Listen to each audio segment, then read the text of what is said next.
Hi. So in the last few days, the internet's been pretty much abuzz with the Microsoft release of Windows 10 for Raspberry Pi. And there's also a lot of people been complaining that the thing does not support a graphics interface and things like that. Well, it kind of doesn't, but it does. What you can do with it, even though you don't have an interactive graphical screen directly on it, what you do is you develop on your local PC and you upload programs to the Raspberry Pi to run on the actual Raspberry Pi itself under Windows 10 for IoT. But those programs can actually have an interactive content on them and interact with the screen of the Pi itself, and you can use the mouse and the keyboard to input and select controls.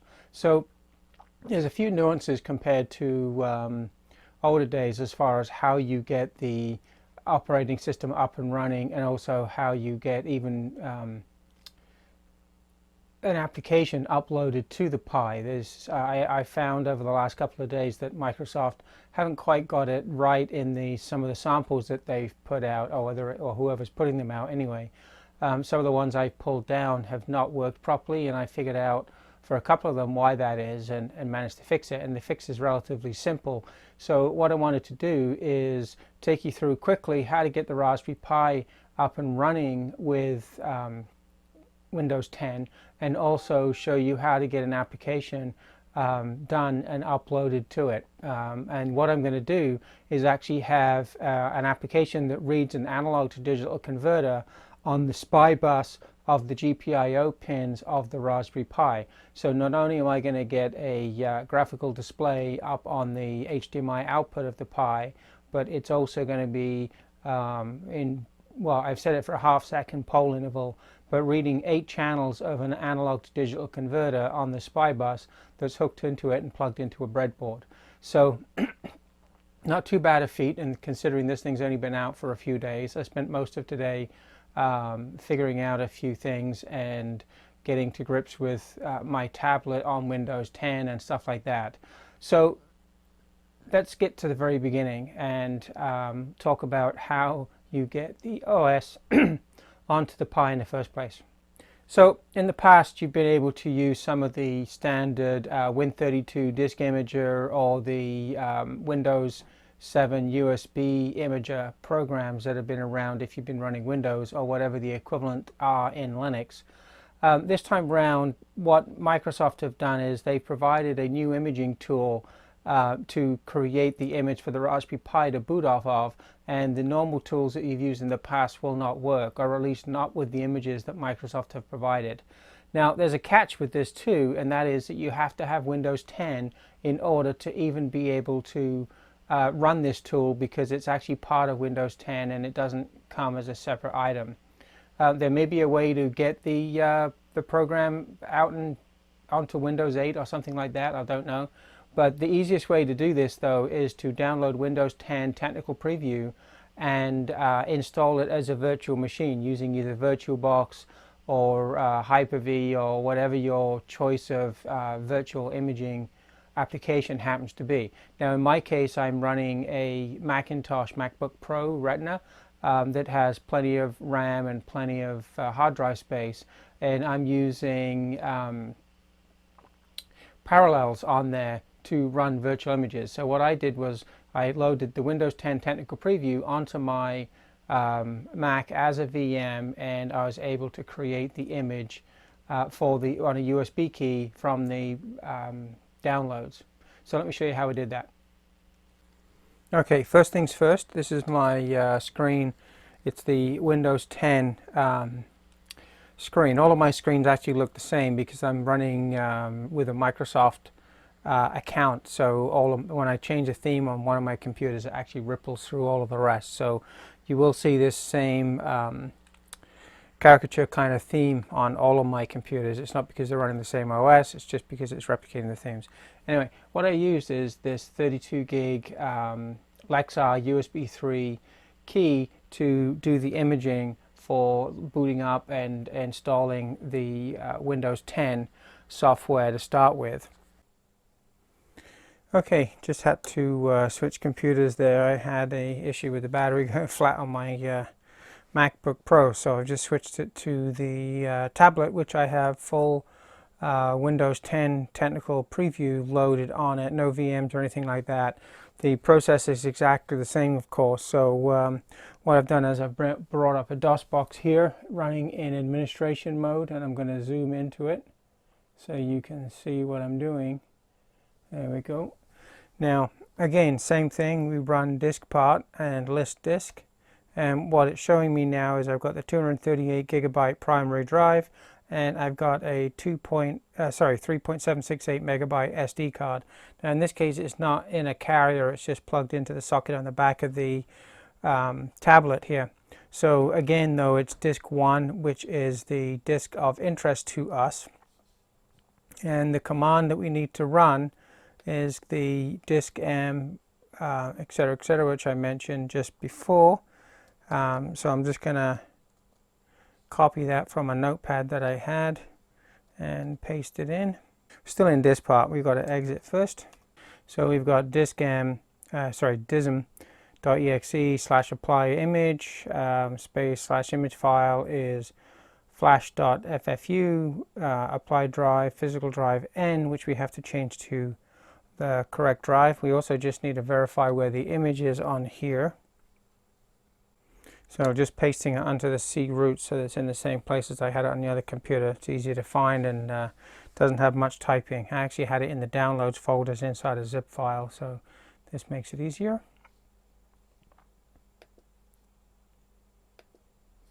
Alright, so we need to edit this command line to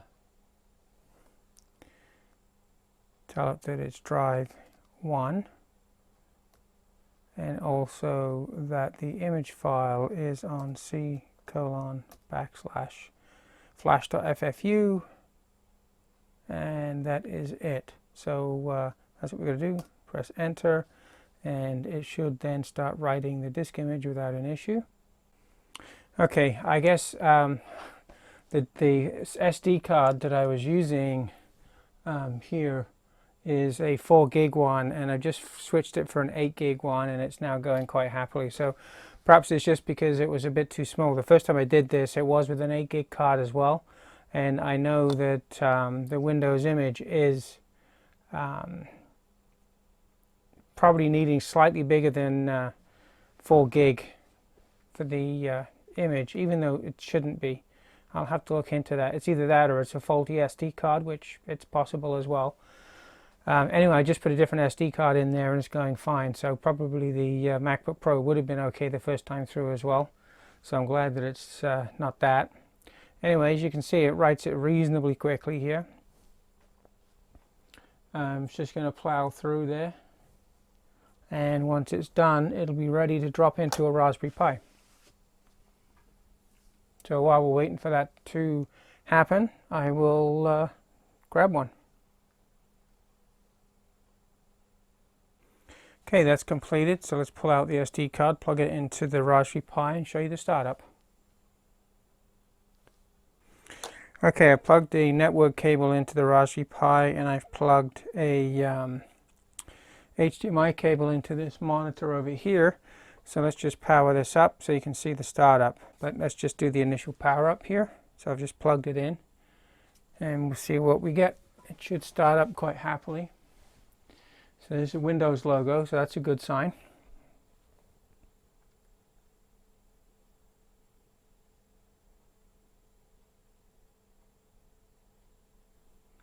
Still booting up. You have to give it a bit of time the first time through. So you can see there with the circle, it's a little bit torn, which indicates that they haven't got the graphics perfectly yet. But I know they're working on it, and this is an early release of the software, so you can't expect miracles. And miracles is not what we have right now, but we do have an impressive start for this. Yep, there's our final logon screen. Now, as you can see, my mouse does work on here. There's a couple of things you can do here. There's not a lot. It will not react to a keyboard out of the box, but you do have a power on-off on the top right-hand corner here. And you've got your standard graphics logon screen, tells you the device name, it's on the Ethernet, and what your IP address is, which in this case is 218. And on the bottom right down here, all right, down there, you've got a settings little cog.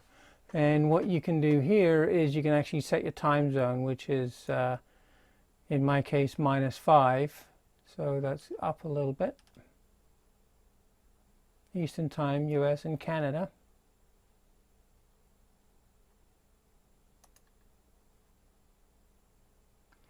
And the keyboard, and you can have a look at the network as well. Now I've tried a couple of my Wi-Fi adapters and they don't currently work with this. So you go back to device settings, and that's pretty much all you can do there. So let's just go back to the tablet, and I'll fire up the development software now. Okay, so this is a Windows 10 desktop, and we have a install of Visual Studio 2015 release candidate, and it is the Community Edition. I'm not using anything else. So this is the one that's available to anybody for free. There's a few other tools that are loaded up right now that need to be just stepped out of the way. So there are a whole boatload of projects that Microsoft have already done that are available for people to use as samples, and some of these have an issue. So once you've got Windows 10 installed and you've got your Community Edition of Visual Studio 2015 installed, there's two places you want to go for software. So let me just bring up my other computer a second.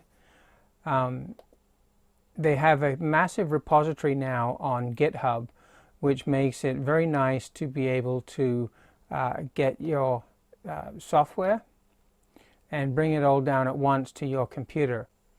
So the first place you want to go off to is windowsondevices.com, which has been set up for this community that's rapidly evolving to use the Raspberry Pi with Windows or the Galileo. This is the home page for the site, and as you can see, you can sign up here and everything. I've already signed up, so I'm not going to do it again right now. Okay, so one of the sites you end up with after you've done your registration and gone in is the https://dev.windows.com/EnglishUS/IoT. It's their Windows Development Center for Internet of Things.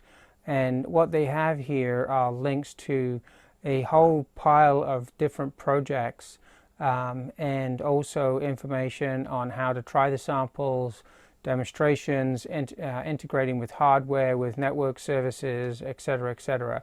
A whole bunch of tutorials, some of which have just screenshots for the software, but a lot of it has actually had the projects put up into the GitHub repository space. So as you can see here, we've got shift register samples, which are using the shift registers. We've got push button samples, I2C, accelerometers from SparkFun and things. We've got talking to a Raspberry Pi over Bluetooth, robot kits, and even a picture of the weather using a Windows phone hooked up to an Arduino via Bluetooth, where it makes the screens all do some pretty things depending on what the weather forecast is doing. Now up the top here, if you go to Documents and Samples, and go down here and then just click on Samples, you'll see a whole list of different samples here now that you can go into and have a look at. And the one that the first one I would suggest everybody does is the Hello World, which basically just gives you a little button to click, and it updates the screen on the Raspberry Pi's HDMI output. And the next one, which I did just because I happen to have the parts for it, was the Potentiometer Sensor sample, this one down here, Raspberry Pi Basic Lab Kit. And if you go into one of these, I'll go into this one, they've actually done a great job of telling you all the parts you need. So an LED, resistor, and either an MCP3002 which is a 10-bit analog to digital converter, or the 3208, which is a 12-bit analog to digital converter, and then some kind of potentiometer. Now they were using a trimmer, but really it doesn't matter. You can have a 10-turn, a standard 1-turn pot, large one, or you can use a trimmer. It doesn't really matter. You need the Raspberry Pi, a breadboard, and of course an HDMI monitor. They then give you the pinouts for the two chips, whichever one you may choose, a header pinout for the Raspberry Pi, which is really nice, and then they've shown you how to connect it up with a breadboard, which is also really nice. Now there is a mistake here right off the bat. I'll tell you now. Let me just zoom in a little bit on this diagram. On the Raspberry Pi Raspberry Pi Model 2, this pin, which is 1, 2, 3, 4, 5, 6, 7, it's actually reserved on the Raspberry Pi 2. They have it driving the LED, and in the software it says it's using pin 6.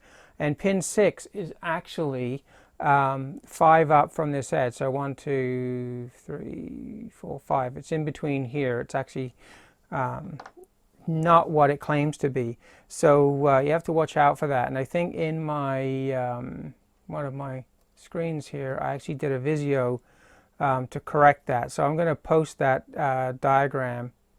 Where did I put it? Oh, it's in my Paint at the moment.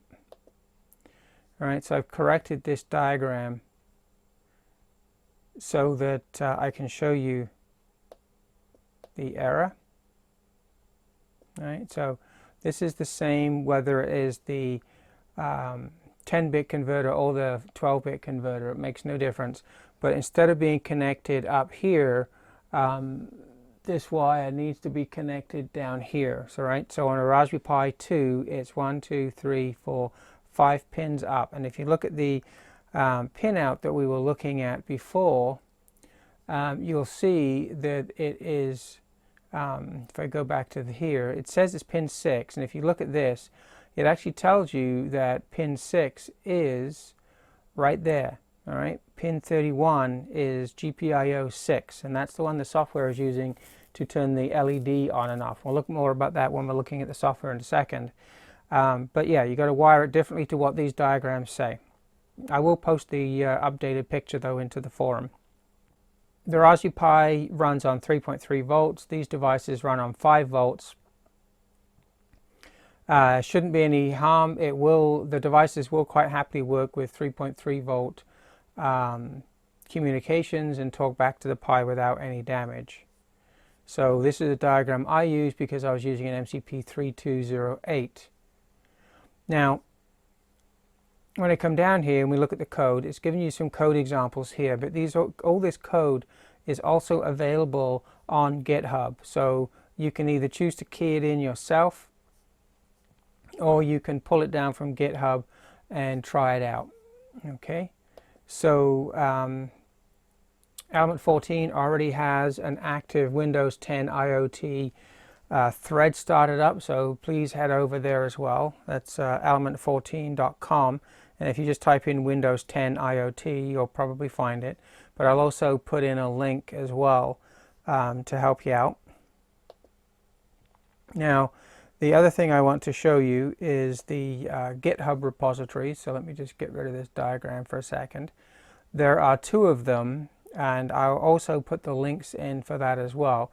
So when you start looking at those different software samples I showed you before, you're going to end up on hackster.io for some of this, where it gives you a lot of more details, but tends to have the software, see here, shown as screen prints, not really as cut and pastable code. So that's not quite as good as what I was hoping for, but because the GitHub repositories are there, it's not really a big deal. So if you go into the GitHub, so this repository is the GitHub, it's Microsoft Windows Universal Samples, and there are a huge number of different samples here for running under Windows 10.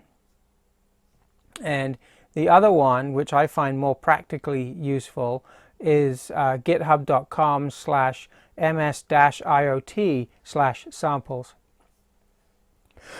There are less samples in here, but they're actually more to do with the hardware on the face of it. You've got some I2C examples, you've got connecting with Python, you've got some RGB LEDs, some SPI displays, accelerometers, port expanders. These are the SPI to 8-bit port expander. Ones I've got are I2C to 16-bit port expanders, so I will write a few samples to do that as well. Anyway, the application that I chose to try out was the potentiometer sensor here, which I downloaded. Now, the one thing you can do is Visual Studio Community Edition now has full integration capabilities for GitHub. So if you just pull the base repository clone URL, all right, for GitHub, and go into your Visual Studio 2015 Community Edition, you can actually, if you switch to the Team Explorer, right, what you end up here is local Git repositories, and you can actually add a Git repository. Now, I've already done one here, but I'll just show you anyway. So you just click on Add, Clone, and you put in the URL, all right, and you tell it where you want to put it. So I'm just going to put this into c:\temp for now. Actually, it's putting it into a samples2 folder, so that's fine. I'll just let it go where its default position is. And you hit clone, it's going to just bring down that entire repository, right? There's 194 megabytes, I think, roughly there. All right, and that's pulled it down, and now you've got this whole set of stuff in a repository that you can look at, and you can use the samples and everything. So that makes it a lot easier for everybody. So let's just pull up this application and I'll show you what happens with it. All right, so it puts it under your username / source / repository or repo or something like that. So let's just open a project solution, and we'll go to my name, so local disk users Peter, and then remember I said it was under source, under repos, and then there's the one we just pulled down, samples2. So you go in there. Now I'm going to show you what happens when you try and run one of these. These things should work right off the bat. They're a complete project file for Visual Studio, but they do give you a hard time because there are, I think, some files that don't show up in the right place. All right, so here's all the application files for this potentiometer program. Okay, I'm going to put links to all of this anyway. And if you look, these are all XAML now. That's the XML replacement basically for the ASPX pages and things. So when you click on one, you get into the designer within Visual Studio. Now, these are all ready to go, theoretically. So, as long as you've got your Windows 10 set up for developer work, which is, it'll prompt you if you don't have it and ask you to change it. Let's just get rid of the design screen there for a moment. So what you've got here is your standard little disclaimer, and then the whole page for this one, which is the reading a potentiometer. You've got two things. You've got a text block, which just puts some text up on the screen, and you've got another one which is going to be used to put the values that get read from the analog to digital converter. And if you look at the C# code for that, it's pretty straightforward, standard. If you've been using C# before, it's pretty straightforward stuff. Now, there's a lot of these things are grayed out, which means that they're not linking in very well, and they do need to be. And if I go down here, you'll see the code. You've got the main page initialization. You know, there's a few errors in here, like there's two initialization calls right behind each other. Not sure why, but it's not necessary. Then you've got an initialize for the SPI bus, initialize for the GPIO. These are all because you've got the libraries here that have already been set up for the Raspberry Pi by Microsoft. So you just need to use them. And your initialize the SPI allows you to tell it the chip select line, how fast the SPI bus is going to go, the mode for the SPI bus, the SPI controller name, the arguments for that, and a few other parameters. If we come down here a bit further, we now initialize the GPIO controller, and we set the open pin for the LED pin because we're going to be outputting the LED on and off. And what we do now is we, if the pin is null, in other words, if you couldn't open it, it's going to put up some text to say that there was a problem initializing the GPIO. And if there wasn't, then it's going to set the drive mode for output, and it's going to just go high, low, then high again on that output, just to test it and give you a quick flash on the light. And then it changes the text, which we looked on the previous screen, to say that it's initialized correctly. There's a little subroutine here for the lighting the LED, which as a method. So there's a choice here now. If you're running the MCP3208, which is the 12-bit converter, then you need to uncomment this section of code and comment out the next section, because it's defaulting for the MCP3002, which is only has a range of 1024 instead of 4096. So you need to be able to pick the right A to D converter. And there's a couple other places too that you need to do that. Then we've got the writes to the GPIO again. And what this is doing is basically when it reads the analog input, if it sees the value over 50% of the range, turns the light off. If it's lower than 50%, it turns the light on. There's a timer tick which is set up higher up to be every 500 milliseconds, which basically will display the text box contents, and which will read the analog converter and put it in the text box, and then it will call that routine for the LED, which we just looked at. The display text box contents is a very simple routine. What it does is the SPI display transfers full duplex, the write buffer and the read buffer. They're further down, I'll show you what they are in a moment, but the write buffer is what it outputs to the A to D converter to initialize the conversion. The read buffer is what comes back. Now with SPI, what happens is as you clock data out to the chip, data is automatically and at the same time clocked back into the microprocessor or the microcontroller that's doing the transmitting. So because we have one control byte and, well, one and a little bit of a control byte, and then we have the 12 bits that we have to clock back for data. Basically, we end up with 3 bytes worth of data that we have to clock through, which is a whole 24 bits.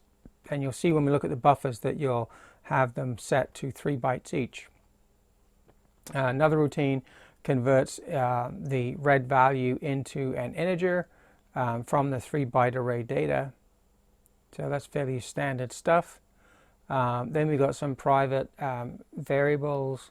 So we've got the status for the LED, we've got the LED pin, which is set to pin 6, and the GPIO is the pin, declaring the GPIO pin. Then we have the SPI controller name, which is SPI0, which is what it is for the Raspberry Pi 2. If you were able to run this on an earlier Pi, it would be SPI1, but in this case right now it's SPI0. Further down we've got the 2 buffers that I just mentioned. So you've got a read buffer and a write buffer. They're both 3 bytes in size. The write buffer is initialized with a constant set, which is 068 0000. And what this is doing is it is initializing, this is for the 3002. It's initializing to read off of channel 0 of the A to D converter. If we were using the 3208, which is what I used, then it would be using 0x06, so hex 600, which basically sets it into single-ended mode and selects channel 0 for the A to D conversion. And then you've just got the SPI devices, the SPI display, and you've got the dispatch timer being declared, and the parameter for receiving the red value. Now that's all there, it's all supposed to be done, and if I try to run this from here on any CPU, it should compile and run, but it won't. And what you'll find is, all right, there's a whole bunch of errors with it. And there's a whole bunch of diagnostic stuff that Microsoft wants to have running with this as well, which also didn't link in properly. And as you can see, this is just the Microsoft.diagnostics.tracing, event source. There's a few of them. Anyway, there's a whole bunch of references that are actually in the project, but they're just not loaded up properly or anything like that. So what I did and what I found was it is actually easier to just create a new project of your own, just an empty project. Just select blank app, Windows Universal, and give it a name. So we'll just leave this to be app 1 just for the moment, just so I can show you. Let it create that. We won't bother saving that. And it's going to create this new application for me, and it's going to put in all the parts that I need for it.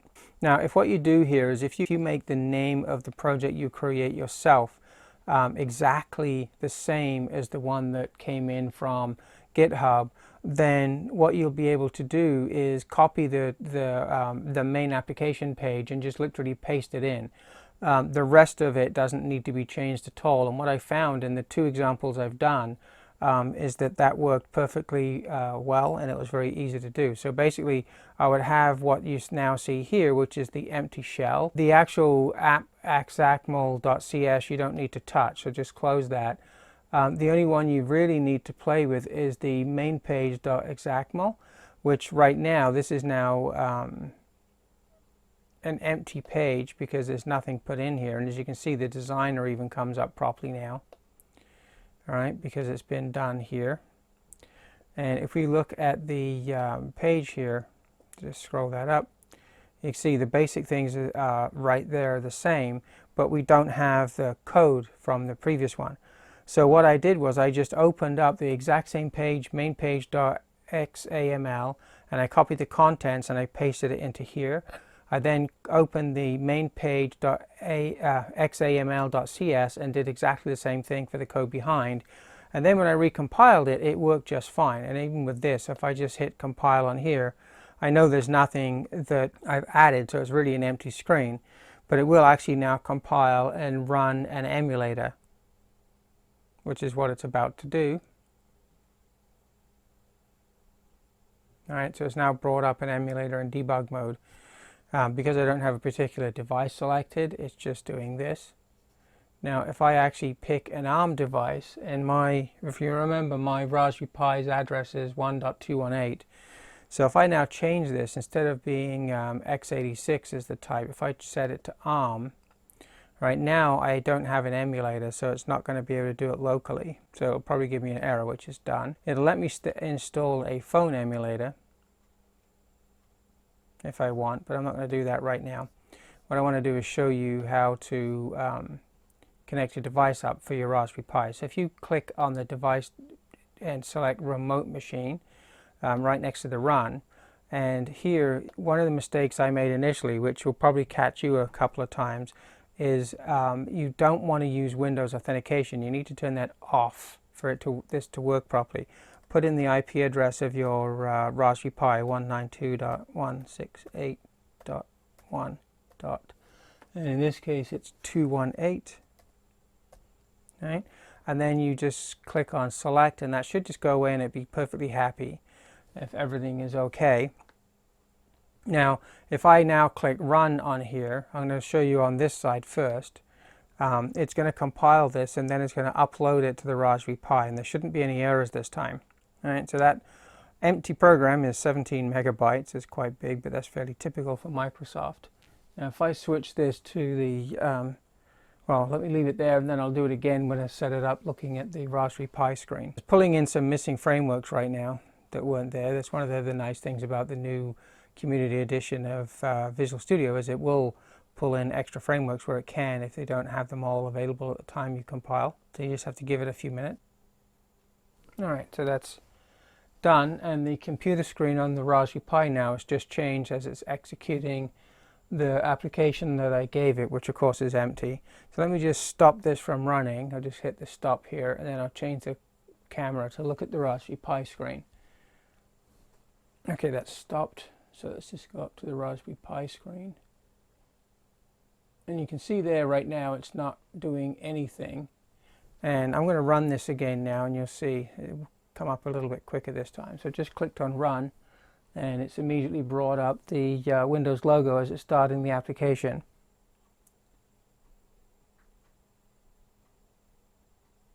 Right, and that's basically the empty application that's running there right now. So I'm going to stop that again, and as you can see, mouse still works here. All right. So let me just go back down to this screen here. I've got a couple of prepared projects to show you that I've already done the little copy over and things. So the first thing I've got is a hello world. So I'm just going to close that solution. Not going to bother keeping it. So I have a hello world, which is the one from the demo, and I'm just going to open this solution. And if I look at the main page for this, which is called conveniently main page, right, it's a very, very simple page. It's just got a button on it and a text box, right, and that's it. And when you click the button, it changes the text, and there's the XML for it down here, pretty basic. And if you look at the code behind, all it does is when you click the button, it says the hello message.txt equals hello Windows IoT call. So we're going to do the same thing. We've got the remote machine still hooked up here. Now let's go back up to the screen and run this one. Now remember, no password on the connection setting. Okay, I've changed the address to be the this Raspberry Pi that the camera's on instead of the other one. We hit run again. Only this time. Okay, and there it goes. And this time we should actually have graphical elements on the screen. And there we go. So you've got your mouse, you've got your hello world here, and you've got the click me. When I click it, it changes the text. That's that little hello world demo that works quite happily there. So I just kill it from here on my laptop. So stop the project because you're running in debug mode. It's interactive like quite happily. Now the last demo, I've just got to go grab my other Raspberry Pi because it's all wired up to the analog to digital converter. Sorry, you're getting my head in the screen there. For the last demo, I'm just going to grab my other Raspberry Pi. I've got it already hooked up to a breadboard with an A to D converter on it, and we'll show you that last application. Okay, so what I have here is exactly what was shown on the website for the potentiometer. The only difference is I have two potentiometers, and I've modified the program to read from all 8 channels of the A to D converter, which is sitting down in here. All right, that's actually tucked underneath all these wires down here.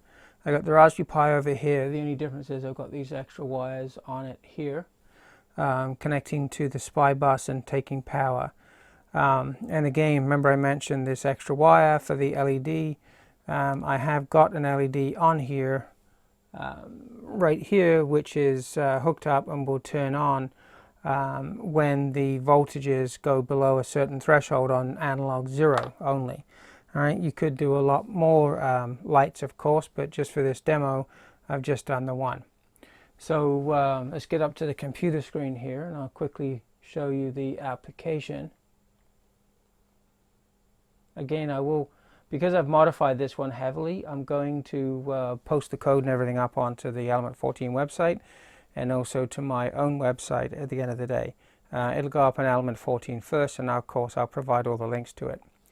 So let me just open up the other project that I prepared, and again the same thing happened with this project, in that when I opened it from the GitHub, it would not run properly. So what I found was the easiest thing was to create a new project on my Windows 10 machine under the Community Edition of Visual Studio, and just copy the contents of the main page.axml and main page.axml.cs. Page names for all these projects are basically the same, it's just the contents that are different, and of course the namespace. So let's just open a project solution, and it's called Potentiometer Sensor. All right, and they've got the solution here, so we'll open this up.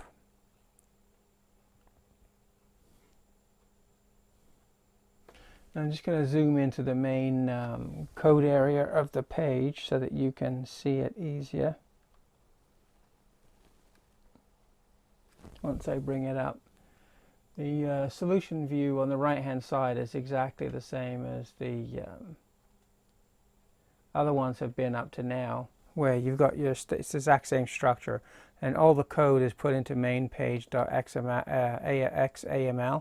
and the main page.axml.cs. So this is the design view. I put a logo on my screen, which is my breadboard logo, and I've got a soft LED on the screen as well, which is going to go red when I turn on the LED on the breadboard. This light here is also going to turn on.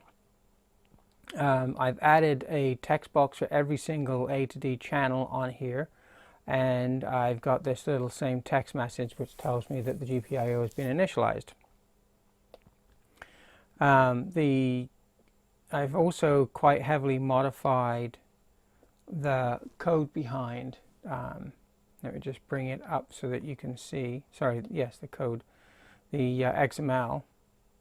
So what I've got here is the top is exactly the same standard stuff, but the text elements further down, I've put a border around the box, and I've put a double grid in, and defined the grid slightly differently and the stack panel slightly differently to how the demo had done it, so that I could have more control over the layout and the colors and things. And I've also added, as you can see, a lot more elements on the screen to handle all 8 channels of the A to D converter. And what I've also added at the very top is a LED, which is actually just an ellipse, which I've made into a 30 by 30 circle with a little bit of a white margin around it, and put that into it as well. I'm not going to go into how stack panels versus grids versus anything else works right now. That's not the point of the exercise. I'm just telling you what I've changed in order to make this thing work. And if I look at the code here, hopefully you can see this well enough. I will post it, as I said. Got your standard usings, which is like includes or in other languages. We come down here, you've got the same thing as we saw on the other page. You've got the timer interval being set up to 500 milliseconds, setting a tick timer so that it's all interrupt driven, so it doesn't take away from the resources of the main computer. You've got the initialization of the SPI bus, setting it to 500 kilohertz, mode 0. Exact same thing here. Haven't touched it from the initialization and routines that came in from before. Oh, the one thing I have done though is I've deleted the double initialization call that was there. It's not necessary. And init SPI and init GPIO, same as before. The initialization SPI, like I said, didn't change. The initialization of the GPIO I haven't changed.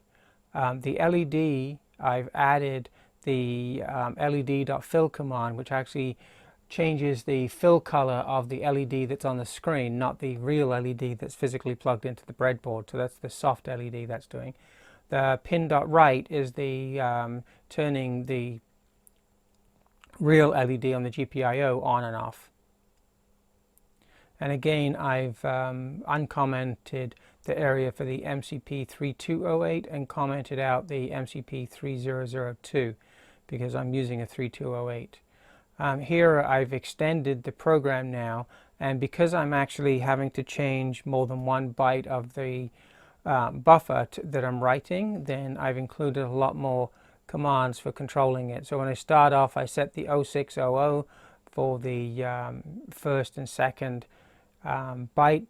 The third byte always stays at 00 because that's just used for clocking data back. There is no command information going out for that one.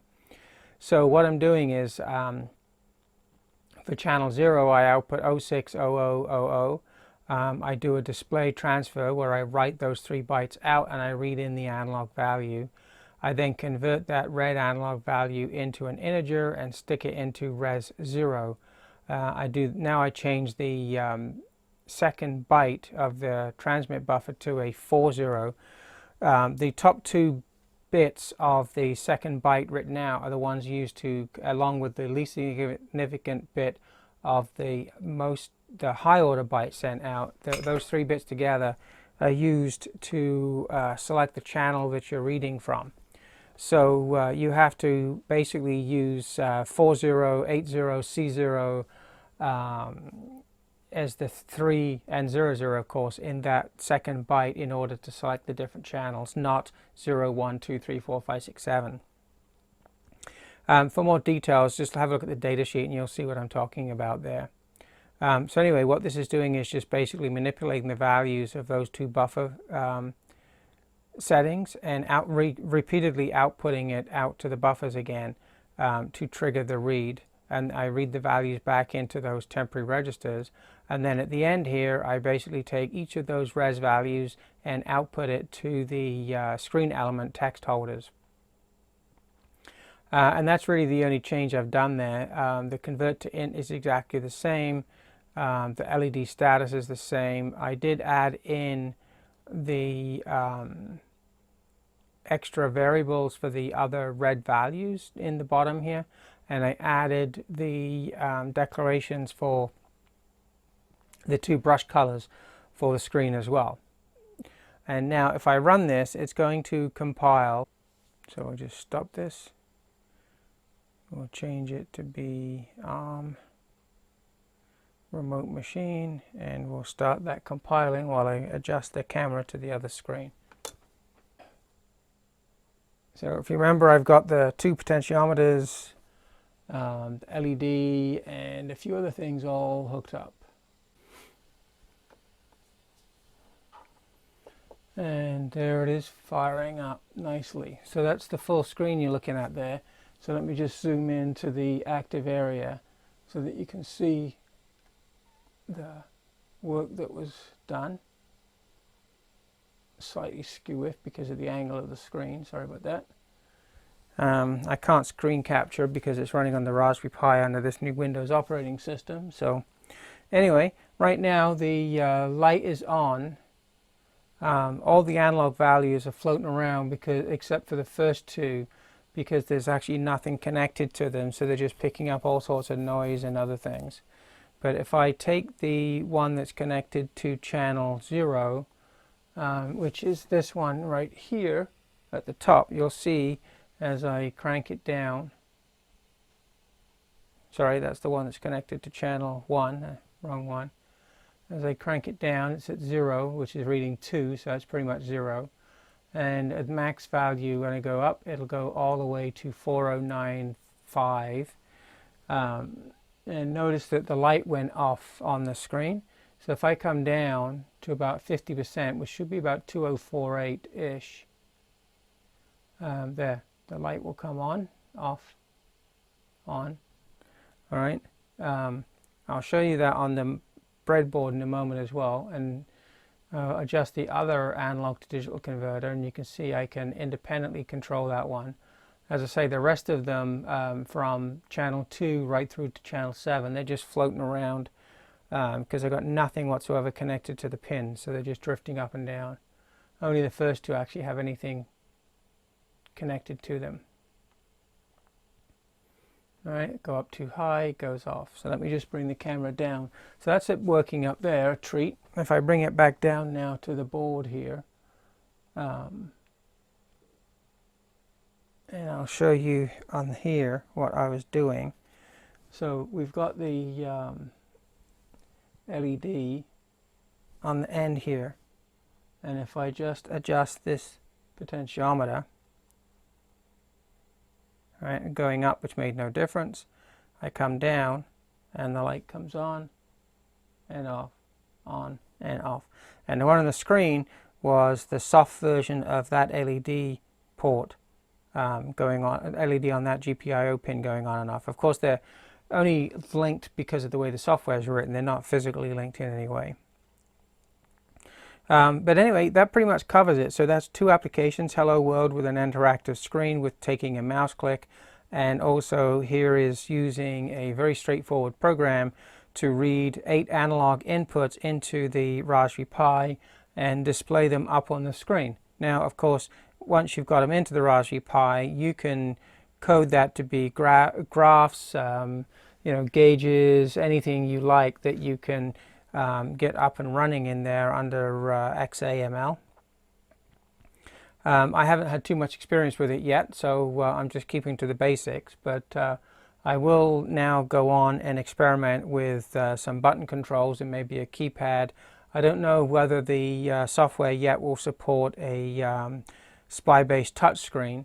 I'm sure it will if you write the code, because the I2C and the SPI bus drivers are already there. Then it's just a case of writing some C# libraries that would allow you to output to the LCD screens, whether they're the the 2-line or the 4-line regular LCD ones or full graphical ones. Should be relatively straightforward, and maybe even some of those little sharp 96 by 96 ones that I have. That'll be a good exercise to actually run on the Raspberry Pi, and that would make a good controller for my power supply project, I think. So anyway, that completes the Raspberry Pi Windows 10 tutorial.